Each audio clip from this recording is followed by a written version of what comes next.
और चाहे कभी ना सुनना।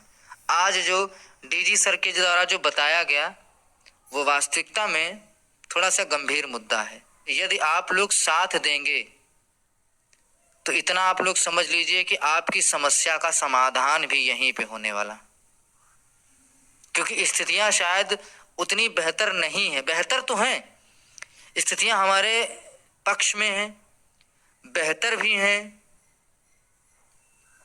लेकिन जो चीजें आज निकल के आई हैं वो चीजें थोड़ा सा हमें लेट करती जा रही हैं हमारी लिस्ट को। मैं फिर बता दे रहा हूँ, लिस्ट तो हमारी आना तय। चलिए खैर, आज मेरी मुलाकात तकरीबन 4 बजे मैं SCRT पहुंचा। मैंने किसी से भी नहीं बताया, जो लोग वहां पे धरना दे रहे थे मैंने उनसे भी नहीं बताया कि मैं यहाँ पर मौजूद हूँ SCRT पे। ठीक है, ध्यान से सुनिएगा, बीच में क्वेश्चन करिएगा, ध्यान से सुनिएगा, ठीक है। तो मैं पहुंचा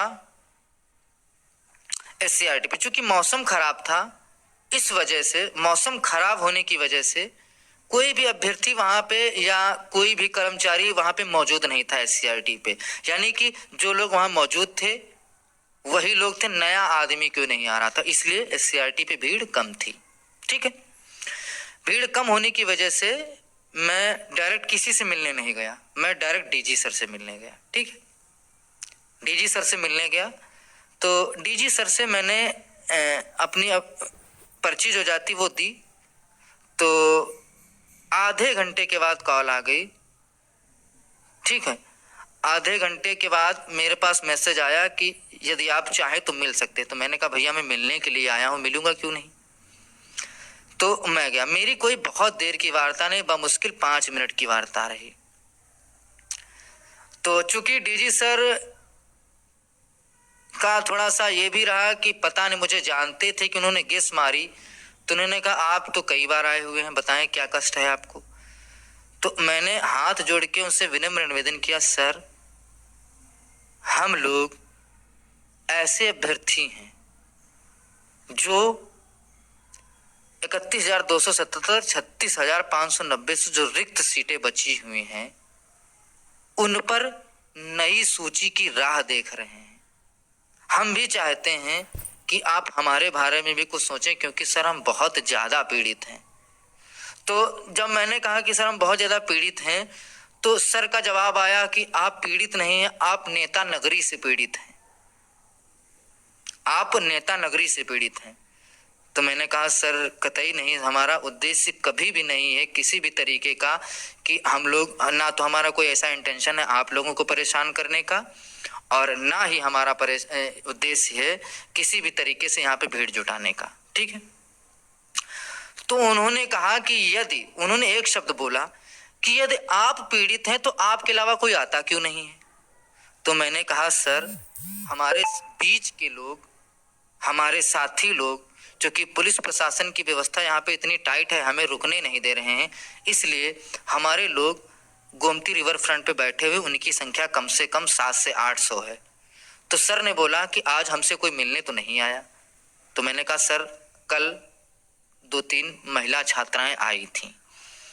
तो उन्होंने कहा मेरे से मिलने के लिए लोग बहुत आते, मुझे नहीं याद है। खैर छोड़िए, उन्होंने कहा खैर छोड़िए, यदि वास्तविकता में आप पीड़ित हैं तो हमें तो आपकी संख्या नहीं दिखती है। तो मैंने कहा सर मैं खुद नहीं पीड़ित हूं, मेरे साथ के तकरीबन 10 से 12 हजार बच्चा पीड़ित है, जो इस लिस्ट में जो रिक्त सीटें हैं उन पर अपनी दावेदारी करने को चाह रहा है। वो चाह रहा है कि आप उनका मार्गदर्शन करें, आप भी उनका कल्याण करें। तो उन्होंने कहा कि बेटा मुझे नहीं लगता है कि आप 8,000 की बात करते हैं, मुझे नहीं लगता है कि यहाँ पे कोई 2-4-500 बच्चा जो है पीड़ित है, केवल आप फर्जी आ जाते हैं। तो मैंने कहा सर यकीन मानिए हम बहुत ज़्यादा परेशान, हमारी संख्या 500-600 गोमती रिवर फ्रंट पे बैठी हुई है। तो उन्होंने कहा कि यदि आप 8,000 की बात करते हैं, उन्होंने कहा कि यदि आप 8,000 की बात करते हैं तो जाइए आप उन 8,000 में से 4,000 लोगों का स्टेट का फॉर्म लेके मुझे दिखा दीजिएगा। मैं व्यक्तिगत तौर पे मैं व्यक्तिगत तौर पे आपके मुद्दे को लेके, जो आपका मुद्दा अभी तक के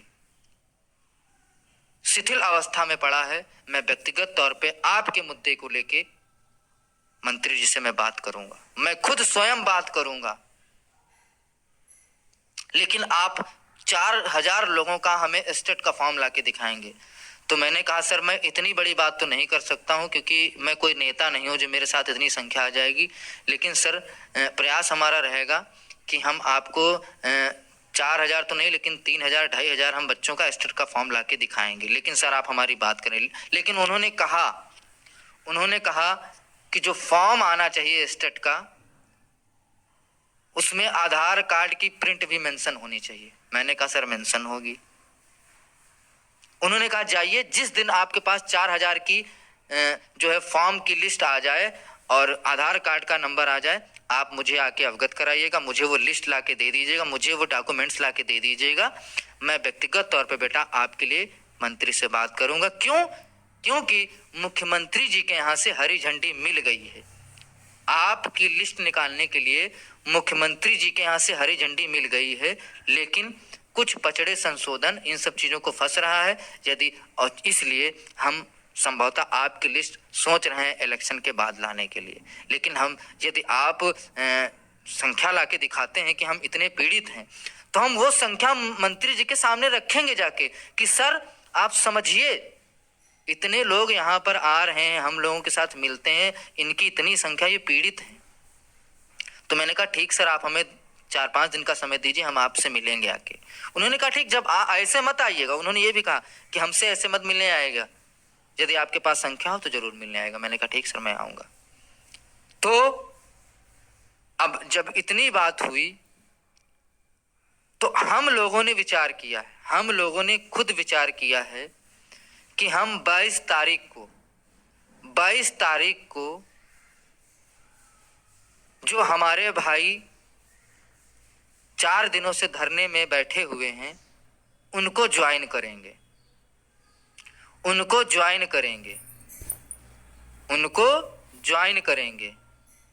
और हाँ, लेकिन यदि उस 22 तारीख की डेट को यदि संख्या 5000 नहीं आई, और वो संख्या 5000 आए, लेकिन कब? अपने अपने स्टेट के फॉर्म के साथ, यानी कि विद्यालय आवंटन वाले फॉर्म के साथ, और प्लस आधार कार्ड के साथ। यदि इतनी संख्या आ गई तो इतना समझ लीजिए मित्रों कि हम अपनी लिस्ट बमुश्किल 6 से 7 दिनों में निकलवा लेंगे। 6 से 7 दिनों में हम अपनी लिस्ट निकलवा लेंगे, इतना आप समझ लीजिए। जब वो खुद मंत्री जी से बात करेंगे, उन्होंने कहा कि हम आपकी बात मंत्री जी के सामने रखेंगे, और रखेंगे ही नहीं, हम खुद कहेंगे कि सर इन लोगों का भी कर दीजिए, बहुत ज़्यादा परेशान है। SCR 4 दिनों से धरने में बैठे हुए हैं, उनको ज्वाइन करेंगे।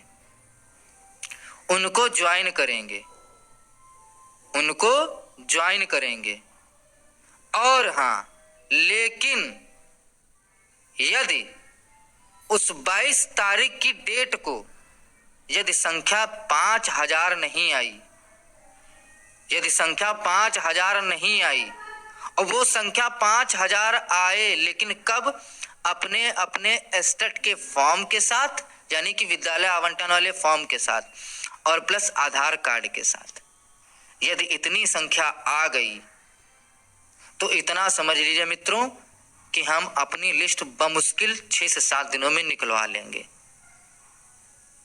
6 से 7 दिनों में हम अपनी लिस्ट निकलवा लेंगे, इतना आप समझ लीजिए। जब वो खुद मंत्री जी से बात करेंगे, उन्होंने कहा कि हम आपकी बात मंत्री जी के सामने रखेंगे, और रखेंगे ही नहीं, हम खुद कहेंगे कि सर इन लोगों का भी कर दीजिए, बहुत ज़्यादा परेशान है। SCRT पे संख्या 4 से 5000 संख्या, जो आज तक के कभी इतिहास में किसी धरने में नहीं आई है, यहाँ पे आई, यानी कि बच्चे परेशान हैं। हम खुद बात रखेंगे। ये मैं अपनी बात स्वयं की नहीं बता रहा हूँ, मैं DG सर की बात बता रहा हूँ। मेरा तनिक भी इसमें एक शब्द भी नहीं है।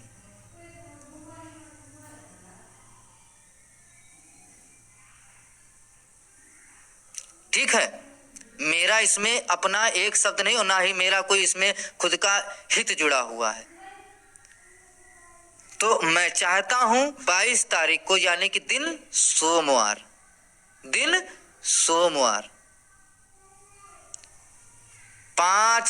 4 से 5 हजार लोग हमें अपने स्टेट के फॉर्म और आधार कार्ड के साथ दिखें।